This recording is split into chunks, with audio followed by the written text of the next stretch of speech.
হয়েছে প্রাথমিকভাবে যে এটা অনুমান করা হয়েছে। আমরা প্রথমে আমি বলছি যে বিধানসভায় মুখ্যমন্ত্রী প্রফেসর ডক্টর মানিক সাহাজি জানান, বন্যায় ক্ষতিগ্রস্ত মানুষের ত্রাণ ও পরিকাঠামো নির্মাণের জন্য বিভিন্ন দপ্তরে 564 কোটি টাকা ভাগ করে দেওয়া হয়েছে। তিনি জানান, খাদ্য ও জনসংবরণ দপ্তরে দেওয়া হয়েছে 70 কোটি টাকা। পরবর্তী 2 মাসের জন্য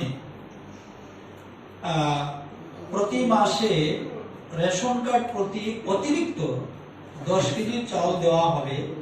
তাতে রাজ্যের প্রায় 9,80,000 রেশন ভুক্ত উপকৃত হবেন। এইভাবে প্রত্যেকটা দপ্তরে আমি কিছু বিষয় আমি বলছি, বিস্তারিতভাবে বললে অনেক সময় লাগবে, তাই সংক্ষিপ্তভাবে বলার চেষ্টা করছি। মুখ্যমন্ত্রী বিধানসভায় জানান, জেলা শাসক এবং বিভিন্ন দপ্তরের আধিকারিকগণ ক্ষেত্র পর্যায়ে ক্ষয়ক্ষতি মূল্যায়ন করেছেন। প্রকৃত ক্ষয়ক্ষতি মূল্যায়নের পর রাজ্য সরকার কেন্দ্রীয় স্বরাষ্ট্র মন্ত্রকের কাছে ত্রাণ ও পুনর্বাসনের জন্য প্রয়োজনীয় অতিরিক্ত অর্থ দেওয়ার জন্য একটি স্মারকলিপি জমা দেন। রাজ্যকে এই পরিস্থিতি থেকে সরিয়ে আনতে এবং উন্নয়নের সাথে তাল মিলিয়ে পরিকাঠামো পুনর্নির্মাণ করতে কয়েক মাস সময় লাগবে। মুখ্যমন্ত্রীজি আশা করেন এই প্যাকেজ বন্যা দুর্গত মানুষের ত্রাণে এবং সরকারের উন্নয়নমূলক কাজকে এগিয়ে নিয়ে যেতে সাহায্য করবে। এইবার বিষয়টা হচ্ছে এই যে এত বড় একটা প্যাকেজ কি কি খাতে কোন দপ্তরে সেটা দেওয়া হয়েছে তার একটা সংক্ষিপ্ত বিবরণ আমি আপনাদের মাধ্যমে সেটা তুলে ধরছি। বন্যা ক্ষতি নিরসনে দেওয়া হবে টোটাল আমাদের 564 কোটি টাকার বিশেষ প্যাকেজ।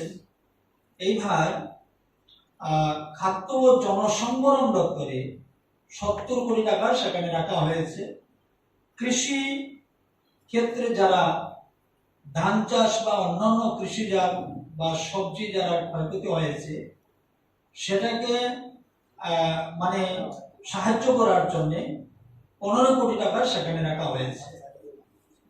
ঠিক একইভাবে হর্টিকালচার 5 কোটি টাকা রাখা হয়েছে।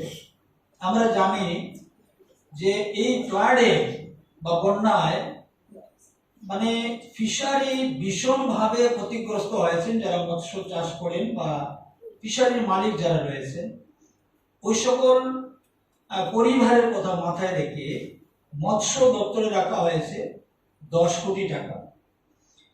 এআরডিডি আমাদের পশুপালন দপ্তর, আমরা জানি যে পশুদের কিছু পশু ক্ষয়ক্ষতি হয়েছে অনেকেরই, বিশেষ করে যারা পোল্ট্রি ফার্ম এগুলা নষ্ট হয়েছে, পাখি এবং পশু অনেক ক্ষয়ক্ষতি হয়েছে, যার কারণে পশু দপ্তরের জন্য 5 কোটি টাকা সেখানে রাখা হয়েছে।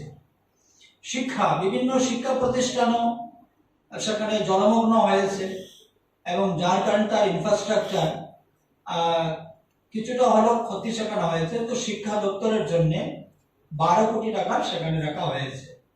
পিডব্লিউডি ডিডব্লিউএস, আমরা জানি যে এই বিভিন্ন রাস্তাঘাট ক্ষতি হয়েছে, অনেকটাই ক্ষতি হয়েছে এবং পানীয় জলের যে সোর্স ছিল সেই সোর্সগুলো বিকল হয়েছে বা পাইপলাইন সেখানেও অনেকটাই নষ্ট হয়েছে।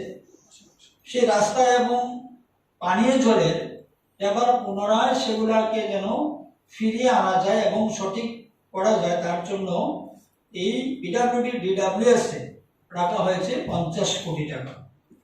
গ্রাম উন্নয়ন সেখানে রাখা হয়েছে 12 কোটি টাকা। বিশেষ করে গ্রামীণ এলাকায় এই ক্ষতির পরিমাণটা বেশি হয়েছে, তো সেই জায়গাতে বিভিন্ন উন্নয়নমূলক বা সংস্কারের জন্য গ্রাম উন্নয়ন দপ্তর সেখানে 40 কোটি টাকা রাখা হয়েছে। স্বাস্থ্য, আমরা জানি যে বন্যার পরে বিভিন্ন ধরনের রোগ সেখানে দেখা যায়, ম্যালেরিয়া, ডায়রিয়া ইত্যাদি বিভিন্ন ধরনের রোগের একটা প্রাদুর্ভাব সেখানে ঘটে।